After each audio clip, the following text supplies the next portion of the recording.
આપણા જીવનમાં સંતની અનિવાર્યતા શાના માટે છે? આપણને બધાને મહાભારતની ખબર છે.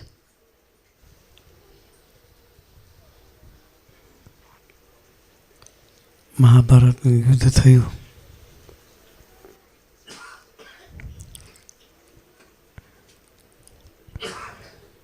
એમાં કૌરવ પક્ષ ને પાંડવ પક્ષ, બે પક્ષ. એક બાજુ 100 કૌરવ,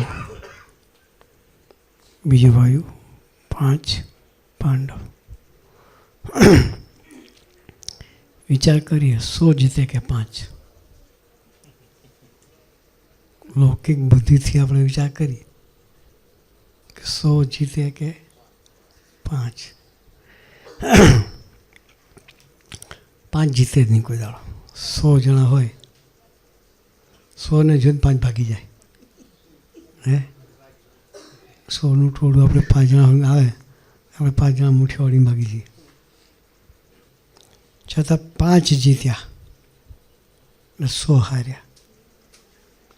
એનું કારણ શું?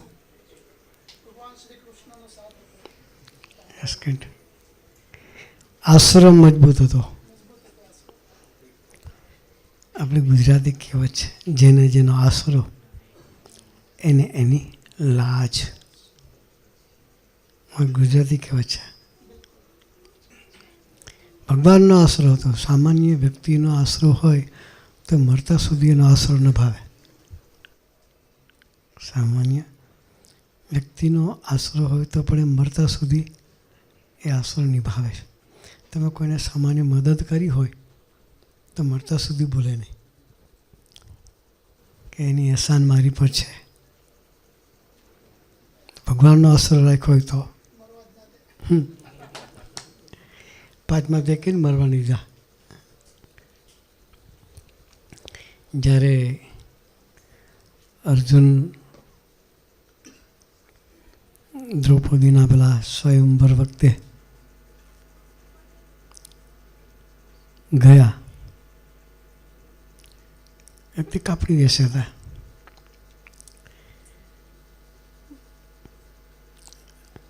રાજબાપ ઉભા રહેવાનું, બેલેન્સ કરવાનું. પહેલાં તો કેટલા રાજાઓ પડ્યા આપણે મહાભારતમાં જોયું છે.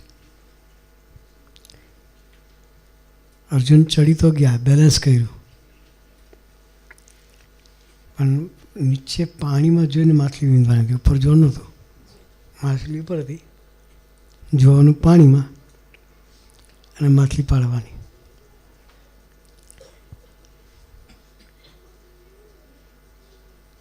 બાણાવાડી તો હતો જ, પણ પાણી હલતું હોય તો શું દેખાય? ક્લિયર પિક્ચર દેખાય નહીં. ઉપર પહોંચ્યા, ત્રાજવું બેલેન્સ કર્યું, પણ નીચે જોયું તો ફિગર દેખાતી, માછલી પાણીમાં દેખાતી નહોતી.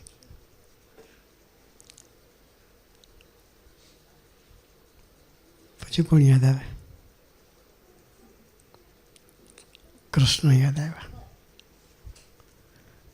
પ્રભુને યાદ કરે. એ પ્રભુ, પાણીને સ્થિર કરો. શું કહે? પાણી સ્થિર કરો તો મારું નિશાન પાડી શકું. સર્વે આધારનો એક જ આધાર. લૂંટીમાંથી અવાજ નીકળ્યો, લૂંટીમાંથી પ્રાર્થના થઈ. ત્યારે ભગવાને પ્રાર્થના સાંભળી, પાણીને સ્થિર કર્યું. પાણી સ્થિર થયું, પછી માછલી વિંધાણી. આપણા જીવનમાં પણ એવા વેવ્સ આવે છે. શું આવે? એને સ્થિર કોણ કરે? તેવા કૃષ્ણ જેવા પાત્ર જોઈએ. પ્રિન્ટેડ થયેલા ના ચાલે.